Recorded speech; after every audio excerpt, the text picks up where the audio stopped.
An important concept that's practiced by spiritual initiates is to actually be willing to release everything you think you knew if some new piece of knowledge comes along that disagrees or contradicts with your body of knowledge. You must be ready and willing at any point in your life to let go of all the things you thought to be true. This is very hard for scientists and people with PhDs and a great backdrop of knowledge to admit that you're wrong or that you were mistaken or that you learned something that's just not true. So this is something that I suggest when it comes to developing multi-dimensional mind capacities. This ultra humble, innocent, open cup, gray zone type of state. And there's an individual who kind of practiced this, very advanced spiritual initiate, named Rudolf Steiner, and he talked about when he would immerse himself in the philosophies of the day, he would sometimes learn all the major philosophies that were living at the time and kind of master their philosophies, and when he would find errors in them, we'd find contradictions or issues, problems with them, rather than sort of just rejecting it.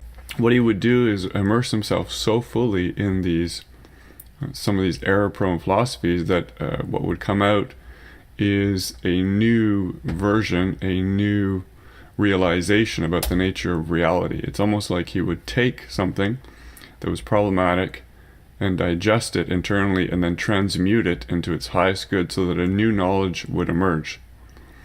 And this is probably difficult for most people to fathom, but it's kind of a spiritual process, and it's also along the spectrum of multidimensional thinking, because you never want to look at things from a single perspective. And that's why being open like a child and innocent to the world and very humble that you don't know anything, even though you might have a lot of knowledge, but relatively speaking, what we know is just a small, tiny fraction of a molecule of a drop in the vast ocean of cosmic knowledge. So I would say this is a very, very potent place to be in if you can be okay being uncertain. And there's some Buddhist books written about uncomfortable with uncertainty. You may be familiar with the author that I'm referencing. Uncomfortable with uncertainty. It's a very difficult place to be, but again, potentially empowering and useful and practical. So if you've ever come across some of the wisest people on this planet, you'll often find they're extremely humble people. They have no need to boast or brag or preach. They can stay very quiet in a room. And why is that? So there's definitely a correlation, a connection between their humility and openness and their vast wisdom. So the path to wisdom and multidimensional types of wisdom, multidimensional approaches or lenses onto the world, is contingent on this space that we hold. Eckhart Tolle talks about spaciousness, this vast presence of being immersed in the now moment, the eternal now moment. He calls it spaciousness. And that spaciousness is kind of this open vessel with which we can bring forth new knowledge. People also talk about in the New Age downloading knowledge. But I believe if we are a microcosm of the macrocosm, in fact, all the knowledge is embedded within us, our energy fields, our physiology, our spiritual makeup. We have a portal or lens onto the full spectrum of potential knowledge in this cosmos within ourselves. So you can actually look within and gain far more knowledge than looking without, because that's where the errors can happen.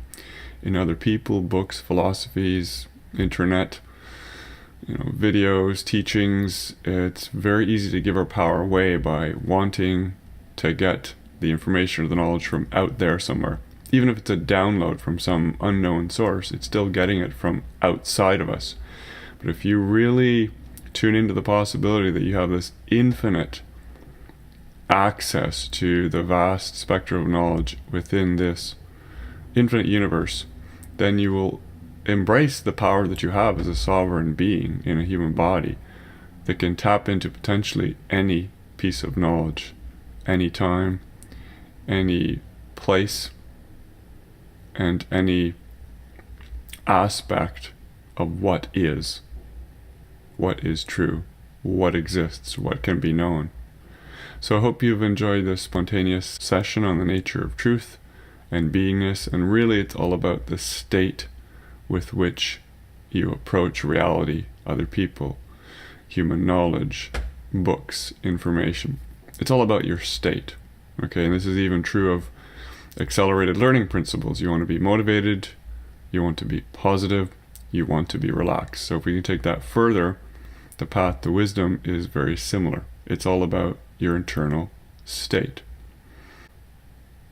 Look forward to seeing you on the next video. We discuss all manner of topics in the realms of consciousness, spirituality, cosmic things, science, healing, knowledge, philosophy, mind, learning, brain health, musical medicine, and so much more.